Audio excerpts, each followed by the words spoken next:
Hello future Hello Pinnacle Babies, hello future CPAs. Today we'll answer additional practice questions for MS relevant costing. To recap, we have 6 types of incremental analysis or relevant costing: make or buy, accept or reject special order, retain or replace equipment, retain or eliminate unprofitable segment or product, sell immediately or process further, and which products to produce given scarce resources. Ang kailangan natin tandaan is our general rule wherein a cost is relevant if it is a variable cost such as direct materials, direct labor, variable overhead, and variable selling and admin expenses. And if it is a fixed cost, but only if it is an avoidable fixed cost. Yun yung general rule natin. I prepared 27 items, high quality questions for these topics. I am very confident na kapag nakafollow kayo sa discussion natin, master nyo na yung relevant costing. Are you ready? Let's go to number 1. The opportunity cost of making a component part in a factory with no excess capacity. Kapag no excess capacity, may opportunity cost tayo, which is equal to the lost contribution margin. Tingnan natin yung choices. A, variable manufacturing cost, no. B, net benefit forgone from the best alternative use of the capacity required. Yan yung sagot natin. Letter B, yan yung lost contribution margin. Letter C, fixed manufacturing cost, no. Letter D, cost of production given up, no. Number 2, the opportunity cost of making a component part in a factory with excess capacity. Kapag naman with excess capacity for which there is no alternative use, wala tayong opportunity cost. That's why sagot natin, letter D, 0. Number 3, a special order generally should be accepted if, kailan doon natin i-accept yung special order? Punta ka sa letter B or boy. Excess capacity exists, kasi kapag may excess capacity, wala tayong opportunity cost, and the revenue exceeds all variable costs associated with the order. Kapag yung revenue nag-exceed sa variable cost, positive yung contribution margin natin. So basically, sa number 3, boy yung sagot, wala tayong opportunity cost and positive contribution margin. Number 4, in the context of making a decision, which of the following statements regarding relevant costs is correct? Isa-isa natin yung choices. A, an opportunity cost is not a relevant cost. Mali. Relevant cost yung opportunity cost. Letter B, a traceable fixed cost cannot be a relevant cost. Pwede. Kapag avoidable fixed cost. Letter C, a variable cost cannot be a sunk cost. Pwede pa rin. Kasi pag sabi mo sunk cost, past cost yan. Na-incurred na natin in the past. Whether fixed pa yan or variable, basta past cost, consider yan as sunk cost. Letter D, a sunk cost is not a relevant cost. That's correct. Okay? Hindi relevant yung sunk cost natin. Letter D for number 4. Number 5, in deciding whether to replace a machine, which of the following is not a sunk cost? Alin daw dito yung hindi past cost? A, book value, sunk cost. B, original cost, sunk cost. C, depreciated cost, sunk cost. Ang hindi sunk cost is letter D, the expected resale price of the existing machine. Bakit sir? Because future cost yan. Okay? Letter D for number 5. Ito naman tayo sa problem solving. For number 6, it's make or buy. Okay, start tayo sa make or buy. Let's take a look at the question. What are the relevant costs for ABC? Again, yung relevant cost natin, variable cost and avoidable fixed cost. ABC company currently manufactures a sub-assembly for its main product. The costs per unit are as follows: direct materials, labor, variable overhead, fixed overhead. DF company has contracted ABC with an offer to sell 2,500 of the sub-assemblies for 1,350 each. ABC will eliminate 4,000 to 5,000 of fixed overhead if it accepts the proposal. Pag sabing eliminate, avoidable fixed costs yan. So, how much daw yung relevant costs natin? Ganito lang gagawin ko dyan. Follow ko lang yung general rule. Ano yung variable cost natin? We have direct materials, 450. We have direct labor, 350. We have variable overhead, which is 330. And then yung avoidable fixed cost, how much yan? Well, nakalagay dyan, 425,000 daw yung total na may eliminate natin. Gawin natin siyang per unit. Divide natin by 2,500. For 2,500, divide by 2,500, you get 170. So, i-total natin class, ito yung variable cost, ito yung avoidable fixed cost. 450 plus 350 plus 330 plus 170, sagot natin dyan is 1,300. Now, total yung tanong, multiply natin by 2,500 units. 1,300 times 2,500, final answer natin is 3 to 50,000. Letter C for number 6. Ang ganun lang. In-apply ko lang yung general rule natin. Let's go to number 7. Let's take a look at the question. SB should, ano daw yung gagawin niya? Still make or buy yung number 7. SB Corp produces component X for use in one of its electronic gadgets. Normal annual production for the item is 100,000 units. The costs per 100 units, take note, per 100 yung given sa atin na unit cost. Direct materials, direct labor, variable overhead, fixed overhead. Ano natin? Yung relevant sa atin, yung mga direct or mga variable costs. CM Inc. has offered to sell SB all the 100,000 units it will need during the coming year for 1,200 per 100 units. If SB accepts the offer, the facilities used to manufacture could be used in the production. This change would save SB 180,000 in relevant cost. Meron tayong savings kapag bumili tayo kay CM. In addition, a 200,000 cost item, including the fixed overhead, would be eliminated. So, ibig sabihin, meron tayong avoidable fixed cost. Ano daw yung gagawin ni SB? Is it make or buy? Kukompare lang natin class. Lagyan natin dito make versus buy. Siyempre, pipiliin natin sa kanila kung saan tayo mas makakamura. Alright? Pag nag-make tayo, mag-i-incur tayo ng variable cost. Direct materials, 520. Direct labor, you have 200. Variable overhead, you have 240. So, add nga natin yung class, 520 plus 200 plus 240, you have 960. Okay? Now, multiply natin siya by 100,000 units kasi yan yung total number of units. Kaya lang, yung given sa atin na unit cost is on per 100 units. I-divide pa natin yan by 100. Okay? So, 960, multiply natin by 100,000, i-divide natin by 100, you get 960,000. So, basically, yung 960,000, iyon yung cost to make natin. Pag tayo gumawa, ito yung magagastos natin, 960,000. What if naman, sir, bumili na tayo from outside kay CM? So, how much ba yung price na ino-offer sa atin? Punta ka dun sa second paragraph. CM has offered to sell SB 100,000 units. It will need during the coming year for 1,200 per 100 units. So, gagawin ko dyan, 1,200, multiply natin siya by 100,000 yung total units, pero per 100 units yan. Divide natin by 100. 1,200 times 100,000, divide natin by 100, you have 1.2 million. Yung price, pag bumili tayo, 1.2 million. Pero take note na meron tayong savings. Nakita niyo dun sa third sentence, this change would save SB 180,000. So may savings tayo. So savings, 180,000. So syempre, makaka-save tayo, makakatipid, babawas sa cost natin yan. Minus 180,000. Next, meron tayong avoidable fixed cost, 200. Savings din natin yan. So avoidable fixed cost, minus 200,000. Okay, tignan natin class yung cost to buy natin. Ang babayad natin, 1.2 million, pero makaka-save tayo ng 180,000 minus 180. Makaka-avoid pa tayo ng fixed cost ng 200 minus 200. Yung cost to buy natin is 820,000. So anong gagawin natin? Is it make or buy? Siyempre, pipili natin yung mas mura, which is yung buy. Okay? So what's the difference? 960,000 minus 820. Difference natin is 140,000. So kapag nag-buy tayo, makaka-save tayo ng 140,000. Makakatipid tayo. Let's go to letter B. Buy component X because of 140,000 savings. So, kinumpir na natin, cost to make and cost to buy. That's for number 7. Let's go to numbers 8 and 9. Still, make or buy. Madalas kasi itanong yung make or buy, dinamihan ko dun sa additional practice questions natin. 8. If a FAR company purchases the batteries but does not rent out the facility. Sa 9 naman, if the batteries are purchased and the facility is rented out. So may two scenarios tayo. Let's take a look at the given. A FAR company makes the batteries it uses in one of its products at a cost of 36 per unit. So this cost includes 8 pesos of fixed overhead. Tama ba class? For number 8, may binigay sa atin na total cost na 36 per unit. Tama?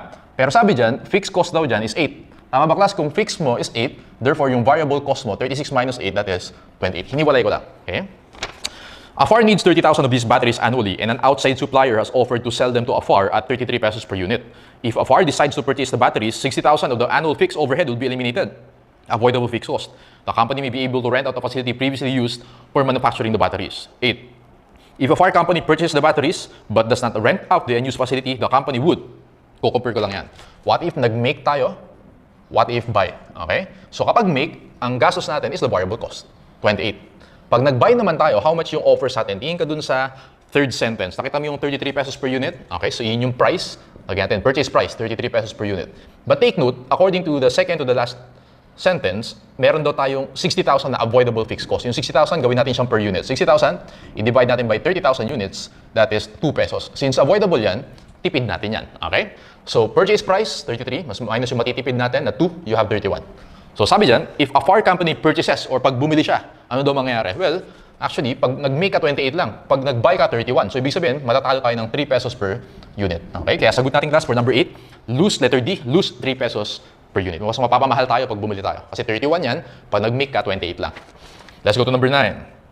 If the batteries are purchased and the facility is rented out, a FAR company wishes to realize 100,000 in savings annually. To achieve this goal, the minimum annual rent, how much daw yung rent natin? Para makasave siya ng 100,000. Okay, so ulitin ko. If the batteries are purchased, tama ba class? Pag nag-purchase tayo, lugi tayo ng 3 pesos per unit. So gagawin ko dyan, pag nag-buy tayo, 3 pesos per unit times 30,000 units, lugi tayo ng 90,000. Okay, kaya negative. And then, ipapa-rent out daw natin siya. Papa-rent natin para magkaroon tayo ng savings na how much yung target dyan? 100,000. Positive. So, ang tanong sa atin, how much daw yung rent? Ganito gagawin ko dyan, class. So, pag bumili tayo, lugi tayo ng 90,000. Ang goal natin, pag nagpa-rent tayo, yung net effect is makakasave tayo ng 100,000. Paano magiging 100,000 yan? Siyempre, yung rent natin should be equal to 190,000. Tama ba, class? Kasi pag negative 90 ka dito, ang rent mo is positive 190, ang net effect niyan is positive 100,000. Kaya sagot mo dyan, letter D for number 9, 190,000. Okay, so let's go to the next type, which is special order. Accept or reject special order. Let's go to numbers 10 and 11. Number 10. Tignan natin yung question. Should JK accept the special order assuming it would not affect regular sales?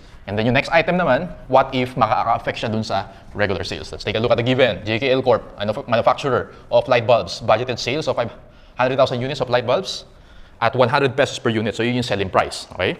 Variable manufacturing costs was budgeted at 40 pesos per unit and fixed manufacturing cost at 25 per unit. So lagay mo dyan yung variable cost, 40 pesos per unit. A special order offering to buy 50,000 units of light bulbs for 58 each. Yung 58 yan yung special price. Parang ganun. Was received by JKL. JKL has sufficient plant capacity to produce the additional units. However, overtime work has to be done at an additional cost of 8 pesos per unit. No selling expenses would be incurred for this special order. 10. Should JKL accept the special order assuming that it would not affect regular sales? Ano klase yung implication ng assuming that it would not affect regular sales? Wala tayong opportunity cost or wala tayong lost contribution margin. Ganito gagawin ko sa number 10. Pag nag-accept tayo ng special order, yung selling price natin, punta ka dun sa second paragraph, a special order to buy 50,000 units for 58 each. So ito yung ma-receive natin, selling price, 58. How much yung variable cost natin? Tingin ka dun sa second sentence, 40 pesos, tama? And then, nakalagay dun sa second to the last sentence, meron tayong overtime work or may additional cost tayo na 8 pesos per unit. So 58 minus 40 minus 8, yung contribution margin natin dito class is 10 pesos. Tama, positive. Ilang units lahat yan? Nakalagay dyan, ang special order natin is for 50,000 units. 10 times 50,000, ibig sabihin yung operating income natin, tataas siya by 500,000. Sagot natin class for number 10 is, boy, yes, accept natin yung special order because operating income or because positive yung contribution margin natin by 500,000. Okay? Number 11. Assume that the available excess capacity is only 30,000 units. Tama ba class? 50,000 daw yung special order. Pero ang excess capacity lang natin is 30,000. Ibig sabihin, meron tayong lost contribution margin para dun sa 20,000 units. And that the 50,000 being ordered is accepted, JKL would reduce its sales to regular customers. Should the corporation accept the order? Ganito gagawin ko dyan. Pag nag-accept tayo ng order, yung sagot natin sa number 10, tataas yung contribution margin natin. So tataas yung contribution margin by 500,000. Okay? Kaya lang, meron tayong lost contribution margin para dun sa 20,000 units. How much yung regular selling price natin? Hindi yung special order ha, yung binibenta natin sa outside customer. Punta ka dun sa first sentence. Nakita mo yung 100 pesos per unit. Okay? Iyon yung price natin sa outside customer. Hindi natin sila mabibentahan. Kasi, nagbenta tayo ng special order. So, ito yung lost CM natin. Meron tayong selling price na 100. Meron tayong variable cost na 40. Okay? So, yung CM natin dyan is 60 pesos. Ilang units yung mapo-forgo natin? 20,000 units. Times 20,000, ibig sabihin class, ang ibababa ng CM natin or yung lost contribution margin natin is 1.2 million. Tama? 60 times 20,000, lost contribution margin is 1.2 million. So, ang gagawin ko dyan, pag nag-accept tayo, tataas ng 500,000 yung contribution margin natin. Kaya lang, ito yung opportunity cost natin. May bababa tayo na contribution margin by 1.2 million. So, 1.2 million. Yung net effect niyan, positive 500, negative 1.2, net effect natin is negative 700,000. Okay, final answer, letter C, no. Huwag mo i-accept because operating income would decrease by 700,000. Okay, that's for number 11. 12, 13, and 14, still about special order. Okay, let's take a look at the questions. Meron tayong 3 questions. Suppose there's an ample idle capacity. Ibig sabihin, meron tayong excess capacity. Number 13, suppose the company is already operating at capacity, okay? And 14, not enough idle capacity. Okay, so iba-ibang scenarios. Basahin natin yung given. Pinnacle company produces a single product. The cost of producing and selling a single unit of this product at the company's normal activity level of 40,000 units per month is as follows. Okay, so i-check mo na dyan yung mga variable costs. Direct materials, direct labor, variable manufacturing overhead, and variable selling and admin. Actually, lagyan natin. For number 12, meron tayong direct materials, 85.2, direct labor, 16.2, variable overhead, how much? 2.2, and variable selling and admin, that is 3.6. Add natin yung class, 85.2 plus 16.2 plus 2.2 plus 3.6. Nakuha nyo ba yung 107.2? So, lagay mo na dyan. Lahat ng variable cost natin is 107.2. Okay. The normal selling price of the product is 172.2. Pag sinabing normal selling price, iyon yung selling price natin from outside customers. So, lagay dito, normal selling price is 172.2. Okay? An order has been received from a new customer for 2,000 units to be delivered this month at a special offer price. This order would have no effect on the company's normal sales and would not change the total amount of the company's fixed cost. The variable selling and admin would be 2.4 less per unit. So from 3.6 minus 2.4, magiging 1.2 na lang yan. Tama ba? 3.6 minus 2.4, yung variable selling and admin natin, 1.2 na lang. Let's go to number 12. Suppose there is ample idle capacity to produce the units required by a new customer and the special discounted price on the special order is 152.8. Kung mapansin nyo class, usually yung special order mas mura yan. Diba? Yung regular or normal selling price natin to outside is 172.2. Kapag special order, mas mura. Discounted, 152.8. By how much would this special order increase or decrease the company's net operating income? Ganito gagawin ko dyan. Pag in-accept natin yung special order, makaka-receive tayo ng selling price 152.8. Tama. How much yung magagastos natin na variable cost? Direct materials, direct labor, variable overhead, and variable selling pero 1.2 na lang. Add natin yan. 85.2 plus 16.2 plus 2.2 plus 1.2. Yung variable cost natin sa special order is 104.8. Okay? So, ibig sabihin, yung contribution margin natin, 152.8 minus 104.8 is 48 per unit. Ilang units yung special order? Nakalagay dun sa second paragraph, second sentence, 2,000 units. Times 2,000 units, 48 times 2,000. Sagot mo dyan is 96,000. Positive. Okay? So, ibig sabihin, accept mo yung special order na yan. Letter C for number 12. Number 13. Suppose the company is already operating at capacity.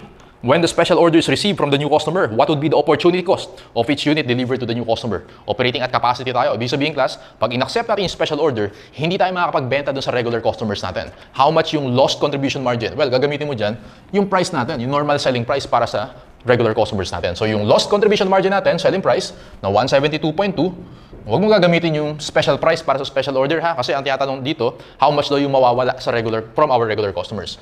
172.2, variable cost natin. Kapag regular customer, ang variable cost mo, yung 107.2. Okay? So, yun yung gagamitin mo dyan, 107.2. Kapag special order, ang variable cost mo is 104.8. Okay? Yung lost contribution margin natin, 172.2 minus 107.2, you have 65. Okay? Sagot natin class for number 13 is letter A, 65. Number 14. Suppose there is not enough idle capacity to produce all of the units for the new customer and accepting the special order would require cutting back on production of 700 units for regular customers. The minimum acceptable price per unit. So, nangyari dito class, yung 2,000 units, okay? 1,300 doon, pwede nating bentahan. Okay? Pero magka-cut back daw tayo ng 700. Ibig sabihin class, meron tayong opportunity cost dun sa 700 units. So, yun yung ibig sabihin ng number 14. How much daw yung price na i-charge natin? Well, for number 14, ganito lang gagawin ko dyan. How much yung price? Dun sa 1.3, ang price ko dyan, yung variable cost ko na 14.8. So, ang basically magiging solution ko for number 14, magcha-charge ako ng variable cost plus yung lost contribution margin. Tama lang? Now, para dun sa 1.3, yung variable cost natin is 104.8. Got it? How much yung lost contribution margin natin? Na-compute na natin yan, 65. Okay? Pero hindi lahat yan lost kasi 700 lang ang lost mo. So, 700 over 2,000. Okay? So, kumbaga, pre-rate ko siya. Okay? May weights ako. So, ulitin ko last. Ang tanong sa number 14, merong ilang units na mapu-forgo natin, yung 700 units. How much daw yung minimum price? So, ang ginawa ko dyan, para dun sa 1.3 units, pwede ako mag-charge ng variable cost. Okay? Kasi pwede kong may enough capacity ako for the 1.3. Pero dun sa 700, mag-charge ako ng additional contribution, lost contribution margin. 104.8 plus 65. Don't forget na, hindi naman lahat ng 2,000 units meron kang opportunity cost. Yung 700 lang. Okay? Gagawin ko dyan, 65 times 700 divided by 2,000 plus 104.8, sagot ko dito is 127.55 letter D. Ayan, ganun ko siya kinompute. Okay? Ito, huwag mo makalimutan. Na 700 over 2,000 lang yan. That's for number 14. Last item for special order, number 15. Let's take a look at the question, what is the relevant cost to X for accepting this special order? Okay, company X produces and sells a single product. Annual production capacity is 100,000 machine hours. It takes one machine hour to produce one unit. Okay, so 1:1. Annual demand for the product is expected to remain at 80,000 units. The selling price is 10 pesos per unit. Okay, cost data for producing and selling the product are, so meron tayong variable cost, 1.5, materials, direct labor 2.5, variable overhead 0.8, and variable selling 2 pesos. Meron din tayong fixed overhead and fixed selling admin. Company X receives a one-time special order for 5,000 units. Acceptance of this order will not affect the regular sales. Wala tayong lost contribution margin. Variable selling of these 5,000 units will be 1 pesos. Siyempre, yun yung relevant sa atin, yung 1 pesos. What is the relevant cost for X for accepting this special order? So, madali lang yan. For number 15, apply lang natin yung general rule. Lahat ng variable cost, direct materials, 1.5. Direct labor, 2.5. Variable overhead is 0.8. And don't forget na yung variable selling, nakalagay dyan, 1 peso na lang. Okay, 1 peso. Pag yung mga fixed cost na given, if silent yung problem, unavoidable yan. Okay, dapat explicit na avoidable or may eliminate bago mo siya i-consider as relevant cost. So, yun yung sagot natin. 1.5. Okay, 1.5 plus 2.5 plus 0.8 plus 1. Sagot natin dito class is 5.8. Total yung tanong, multiply natin by 5,000 units. 5.8 times 5,000. Final answer, 29,000. Letter A for number 15. Letter A. Okay, next, retain or replace equipment. Number 3. Let's read the given. Cobra Corporation purchased a machine 5 years ago for 527,000 when it launched product M08. Unfortunately, this machine has broken down and cannot be replaced. Okay, actually, jump tayo dun sa number 17. In making the decision to buy the Model 240, the Model 310, the sunk cost was, ano yung past cost natin? Well, basically, yan yung na-incur natin in the past. Kaya sagot mo dyan sa number 17, 527,000. So jump tayo sa number 17, 527,000, which is the acquisition cost. Okay, final answer for number 17, letter C. Yan yung sunk cost natin. Based on the first sentence, 527,000 daw siya. Let's continue reading. The machine could be replaced by a new Model 310 machine costing 545,000 or by a new Model 240 machine costing 450,000. Punta tayo sa number 16. Nakalagay dyan, in making the decision to buy Model 240 rather than Model 310, the differential cost was. So tingnan natin, how much ba yung Model 240 and how much yung Model 310? Nakalagay sa first paragraph, si Model 310 is 545,000. Si Model 240 naman is 450,000. Pag sinabing differential cost, difference yung dalawa na yan. So 450 less 545, yung differential cost nila is 95,000. Sagot natin sa number 16 is letter A. Next, management has decided to buy Model 240 machine. It has less capacity than the Model 310, but its capacity is sufficient to continue making product M08. Management also considered but rejected the alternative of dropping product M08 and not replacing the old machine. If that were done, the 450,000 invested in the new machine could instead have been invested in the project that would have returned a total of 532,000. Ano tawag dun sa 532,000?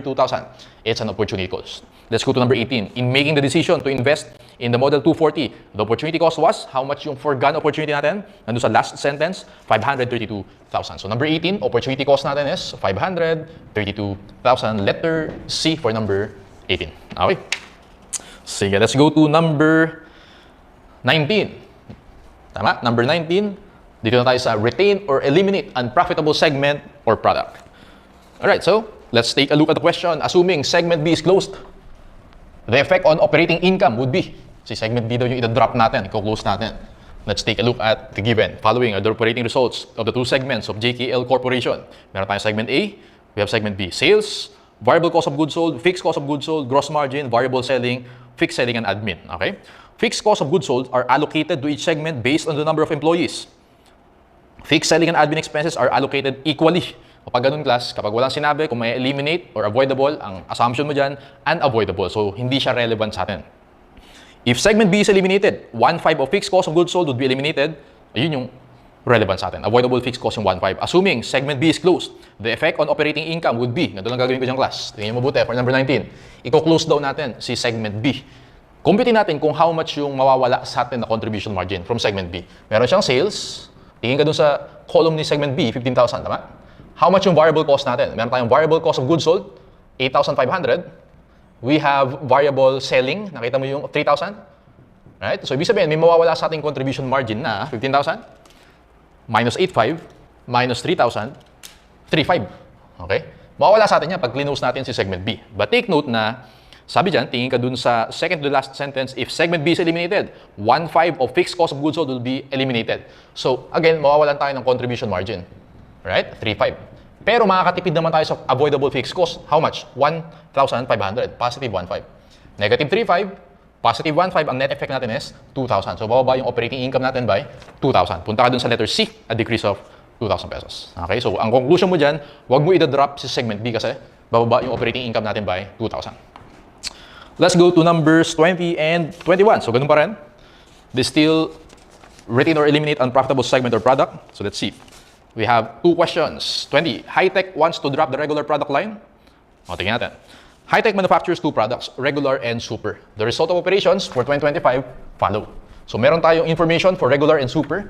Ayan. We have units. We have sales. Less cost of goods sold. Less selling expenses. We have operating income. Okay? Next, nakalagay dyan, fixed manufacturing cost included in the cost of goods sold amount to 3 pesos per unit for regular and 20 pesos per unit for super. Variable selling expenses are 4 pesos per unit for regular and 20 pesos per unit for super. Remaining selling amounts are fixed.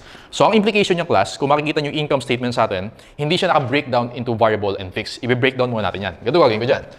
For number 20, ito si super or si regular. Ito si super. Okay? Tama ba class? Meron tayo dyan cost of goods sold na for regular, yung cost of goods sold natin is 180,000. Nakita niyan? 180,000. Now, i-break down natin siya into variable and fixed. Okay, so tingin ka ulit dun sa last paragraph. Fixed manufacturing cost, including the cost of goods sold, amount to 3 pesos per unit for regular. Ilang units ba si regular? Tingin ka dun sa given 10,000 units. Okay, 3 pesos daw per unit for fixed. 3 times 10,000, 30,000 yung fixed cost of goods sold ni regular. Tama? Kung 180 yung total cost of goods sold, fixed is 30, ibig sabihin yung variable natin is 150. Okay, ito yung para kay regular. Gawin din natin yung para kay super. Kay super naman, yung total cost of goods sold niya is 481,000. Tama? Now, ang gagawin natin, alamin natin how much yung variable, how much yung fixed. Tingin ka dun sa last paragraph. For regular and 20 pesos per unit or super. Okay? So, kung 20 pesos per unit, yung fixed cost ni super, ilang units ba si super? Tingin ka dun sa given 3,700. 37 times 20, yung fixed nating class is 74,000. Right? Kung ang total cost of goods sold mo is 481 minus 74, 407,000 yung variable cost of goods sold ni super. Okay? Next, doon naman tayo sa selling expenses. Sa selling expenses natin, i-breakdown din natin yan. For regular, total yan is 60,000. Okay, tingnan natin how much yung variable, how much yung fixed. Tingin ka dun sa last sentence, variable selling expenses are 4 pesos per unit for regular. Okay, so variable daw is 4 pesos per unit. Ilang units ba si regular? 10,000. So, 4 times 10,000, 40,000 yung variable natin. Kung ang total natin is 60, 40 yung variable, therefore, ang fixed natin is 20,000. Alright, next, doon naman tayo kay super. 134,000 yung total niya. I-breakdown natin siya, how much yung variable, how much yung fixed. Tingin ka doon sa last sentence, 20 pesos per unit for super, yung variable. Okay, so 20. Ilang units ba si super? 3,700 units. 37 times 20, you have 74,000. Tama? So, ang total is 134, variable mo is 74, ibig sabihin yung fixed nating class is 60,000. Okay, so nahiwalay ko na siya. Masagutan natin yung problem. Let's go to number 20. High-Tech wants to drop the regular product line. If the line is dropped, company-wide fixed manufacturing cost would fall by 10% because there's no alternative use. Yung 10% avoidable fixed cost yan. Pag drain up natin si regular, ganito gagawin ko dyan. Tama ba? Si regular may sales siya na 240,000. Okay, tingin ka doon sa income statement. Pag drain up ko siya, 240,000. And then, ima-minus ko lahat ng variable cost. How much yung variable cost? 150 and 40. Okay, variable cost natin, 150 plus 40, that's 190. Alright? So, ibig sabihin class, yung contribution margin natin, 240 minus 190, that is 50,000. Bababa tayo ng 50,000. Tama lang? Pag drain up natin si regular, mawawalan tayo ng sales. Yung variable cost, mawawalan tayo ng contribution margin na 50,000. Pero hindi yan yung final answer. Bakit, sir? Kasi sabi dyan, may 10% daw na bababa dun sa fixed cost natin. Yun yung avoidable fixed cost. So, avoidable fixed cost, compute natin. How much ba yung fixed cost natin dito? Well, yung fixed cost natin, basahin ulit natin company-wide fixed manufacturing cost. Manufacturing lang. So, dapat, ito siya. Yung 30,000 and 74. 30,000 plus 74,000, multiply natin by 10%. Okay, times 0.1, 10,400. Okay, meron tayong avoidable fixed cost na 10,400. Okay, paano siya na-compute, sir? 30,000 plus 74,000, multiply natin yung by 10%. Okay, so ulitin ko.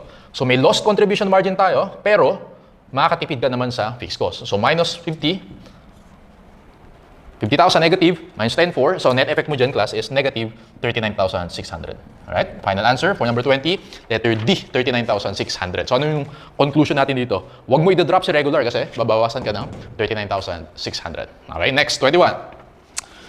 Disregard the information in the previous question. If High-Tech eliminates regular and uses the available capacity to produce and sell additional 1.5 units of super, what will be the impact on operating income? So, ganun gagawin ko dyan, class. Sa number 21, sabi dyan, what if daw eliminate natin si regular? Ano ulit mangyayari, class? Pag in-eliminate natin si regular, bababa yung contribution margin natin by 50,000. So, yung contribution margin, bababa siya by 50,000. Pero makakapagbenta daw tayo ng 1,500 units of super. Compute natin how much yung contribution margin ni super. Selling price ni super is, okay, nakita mo ba dyan yung sales ni super? 740,000, tama? Okay, dun sa given. And then, number of units is 37. So, 740,000 minus 37, divide by 37, yung selling price ni super is 200 pesos. Tama lang? Next, how much yung variable cost ni super? Well, meron tayong variable na 407 and 74. So, gagawin ko lang dyan, gagawin ko siyang per unit, 407,000 plus 74,000, i-divide ko by 37. Okay, so 407,000 plus 74,000 divided by 37, you have 130. Alright? So, ibig sabihin class, yung contribution margin ni Super, 200 minus 130, that is 70. Ilang units daw yung mabibenta natin? 1,500. Multiply natin by 1,500. 70 times 1,500, you get 105,000. Okay? So, ulitin ko. Pag drinap mo si regular, bababa yung contribution margin natin na 50,000. Pero may additional kang magbebenta ni Super for 105,000. So, may positive contribution margin tayo na 105,000. Ano yung net effect niyan? Bababa ng 50, tataas ng 105. Ang net effect niyan, 105 minus 50, tataas tayo ng 55,000. Kaya final answer natin for number 21 is letter C. Okay? So I think ito na yung pinaka-challenging among the questions na prepare ko for relevant costing. Alright? So let's move on to sell immediately or process further. By the way, yung mga online reviews natin dyan, feel free na bumisita sa face-to-face review center natin para naman mapafeel ko sa inyo kung paano yung princess treatment. Okay? Sa lahat na pupunta, may regalo ako sa inyo. Okay? See ya. Let's go to number 19. This is, number 22. Okay? So number 22, sell immediately or process further. Ano nga ba class yung rule natin for sell immediately or process further? Kapag yung incremental revenue is higher than the incremental cost, i-process further natin. Otherwise, sell immediately tayo. Okay, let's take a look at the question. If XYZ desires to maximize total company income, what should the firm do with regard to products J and K? XYZ Corporation has 200,000 of joint processing costs. Yung joint cost na yan, sunk cost yan. Hindi important sa atin yan, irrelevant yan. Information about J and K follows. Okay? Tons produced, separable, variable processing cost, selling price per ton at split off, selling price per ton after additional processing. Ito lang gagawin mo dyan, class, for number 22. This is for product J and for product K. Compute natin yung incremental revenue and incremental cost. For product J, kapag pre-process mo siya, magiging 21. Okay? So from 15, magiging 21 siya. So how much yung incremental revenue natin? 21 minus 15, tama ba? 6 pesos for product J. For product K naman, from 52, magiging 58. That is 6 pesos din. Incremental revenue ni product K. Compute natin yung incremental cost ni product J. How much daw yung separable variable pricing cost? Nakita mo yung 64,000? So, ganito siya kukumputin. 64,000, gawin natin per unit. Divide natin by 25,000. 64,000 divided by 25,000, you have 2.56. Okay? Ito yung incremental cost ni product J, 2.56. So, 6 minus 2.56, positive 3.44. So, ibig sabihin class si J, process further natin yan. Okay? Si K naman, compute natin yung incremental cost niya. 100,000 daw, yung further processing cost, gawin natin per unit. Divide natin by 15,000. 100,000 divided by 15,000, you get 6.67. 6.67. Obviously, mas mataas yung cost than the incremental revenue, so this is negative 0.67. Sell immediately mo yan. Okay? Ulitin ko. Kapag sell immediately or process further, compute natin yung incremental revenue. Basically, incremental revenue is the increase in selling price. Ito siya. Incremental cost is the increase in your cost. Pag positive, process further. Pag negative, sell immediately. Kaya sagot mo dyan class, letter C, process beyond split off for product J. For product K naman, sell at split off. For number 22, letter C. Let's go to number 23. Still, sell immediately or process further. A company has a process that results in 15,000 pounds of product X that can be sold for 8 pesos per pound. An alternative would be to process product X further at a cost of 100,000 and then sell it for 14 pesos per pound. Should management sell product X now or should product X be processed further and then sold? Incremental revenue versus incremental cost. Incremental revenue, how much? Total yung tinatanong sa atin. So, anong nangyari dito, from 8 naging 14. Okay? So, that is an increase of 6 pesos. Tama? Ilang units lahat yan? 15,000. Multiply mo by 15,000. So, incremental revenue natin, 6 per unit times 15,000 units, 90,000 yung incremental revenue. Incremental cost natin, yung further processing cost is 100,000. Negative 100,000. So, ibig sabihin, yung net effect natin is negative 10,000. Ano gagawin natin yung class? Pagka negative, sell immediately natin. Punta ka dun sa letter B, sell now. The company will be better off by 10,000. Letter B for number 23. Oy, konti na lang. We have 4 items to go. Okay. Okay na tayo sa sell immediately or price further. Last concept, which products to produce given scarce resources. So to recall, kapag which products to produce, ang priority natin is the highest contribution margin per scarce resource. So yeah, so let's go to number 24. Question is, in which order should it produce its products? ABM company produces 3 products with costs and selling prices as follows. We have product A, product B, and product C. Meron tayong selling price, variable cost, and CM per unit. Binigyan na rin yung contribution margin per unit. So madali lang to for number 24. So lagyan natin product A, product B, and product C. So CM per unit, nakalagay 12 for A, for B naman is 5, for C naman is 9. A particular machine is a bottleneck. On that machine, 3 machine hours are required to produce each unit of product A. Divide natin by 3. Iyan yung scarce resource natin. Okay? We have 4. Contribution margin per scarce resource for A is 4. And then, 1 hour is required to produce each unit of product B. Divide natin by 1, so you have 5. And then, 2 hours are required for C. 9 divided by 2, you have 4.5. So again, i-maximize natin yung pinakamataas na contribution margin per scarce resource. Ang una natin is si B, kasi siya yung highest. Next natin is si C. Third natin is si A. Okay? So sagot natin, B, C, A. Letter C is our final answer for number 24. Let's go to number 25. 2 questions. The relevant contribution margins per machine hour, and what is the total or maximum contribution margin that ABC can generate? Let's read the given. ABC Corporation makes 2 types of motors for use in various products. Operating data and unit cost are presented below. Meron tayong product A, meron tayong product B. Annual unit capacity, annual demand, selling price, variable manufacturing cost, fixed manufacturing cost, variable selling and admin, fixed selling and admin, fixed other administrative, unit operating profit, and machine hours per unit. ABC has 40,000 productive machine hours. Yung scarce resource natin dito is the machine hours. Ganito gagawin ko dyan, class. Kukumpitin ko lang yung contribution margin ni A and ni B. Okay? So yung CM ni A, kumpitin nga natin, class. Punta ka muna dun kay A, sa column ni A. Selling price, nakita mo 100. 100 minus variable manufacturing cost. So lagyan natin para hindi kayo malito. Selling price ni A is 100 minus yung variable manufacturing cost na 53 minus variable selling and admin na 10. Tama ba ito yung CM niya? So 100 minus 53 minus 10, you have 37. Gawin din natin yan for B. Selling price ni B is 80. Variable manufacturing cost is 45. Variable selling and admin is 11. Ibig sabihin yung CM ni B, 80 minus 45 minus 11, you have 24. Okay? Question is, the relevant contribution margins per machine hour. Di-divide natin per machine hour yan. Tingin ka dun sa pinakadulo. Machine hours per unit for A is 2. For B naman is 1.5. Okay? So 37 divided by 2, you have 18.5. Doon naman kay B, 24 divided by 1.5, you have 16. Okay? So final answer natin, class, for number 25, letter C, product A, 18.5, product B, 16. 26. What is the maximum total contribution margin? Ganito gagawin ko dyan, class. Ang priority natin is si product A, kasi siya yung may mas mataas na contribution margin. Tama? Per scarce resource. Ang next natin is product B. I-maximize natin si product A. Kaya lang may limit yan. Ano yung limit? Yung demand sa kanila. Tama? Gagawin ko dyan, for number 26, tama ba, class, yung total hours natin, tingin ka sa last sentence, ABC has 40,000 productive machine hours. Ito yung total natin, 40,000. Total machine hours. I-maximize muna natin si product A. After that, i-maximize natin si product B. How much yung demand for product A? Tingin ka dun sa second item sa given. Annual demand, 10,000. Nakita mo yun? So, 10,000, multiply natin by ilang hours ulit si product A? 2 hours per unit. Times 2. So, ibig sabihin, class, ang mapoproduce natin ni product A para ma-maximize natin siya, 10,000 times 2, that is 20,000 hours. Okay? So, ibig sabihin, kung 40,000 hours yung total, 20,000 hours ang mabibigay natin kay A, ang mabibigay natin kay B is 20,000 hours. Ilang hours si B per unit? Pag dinivide mo yan by 1.5, tama ba, class? 20,000 divided by 1.5, meron tayong 13,333 units for B. Okay? So, 10,000 units for A, 13,333 units for B. Yan yung magiging combination natin. Ang tanong dyan, maximum total contribution margin. Ganito gagawin ko dyan. Si A, 10,000 units. How much yung CM ni A? Ito, na-compute natin, 37. Okay? So, 10,000 times 37, you have 370,000 for A. Kay B naman, total units niya is 13,333. And then, na-compute natin CM sa kanya is 24. 13,333 times 24, you have 319,992. Add natin yung dalawa na yan, 370,000 plus 319,992.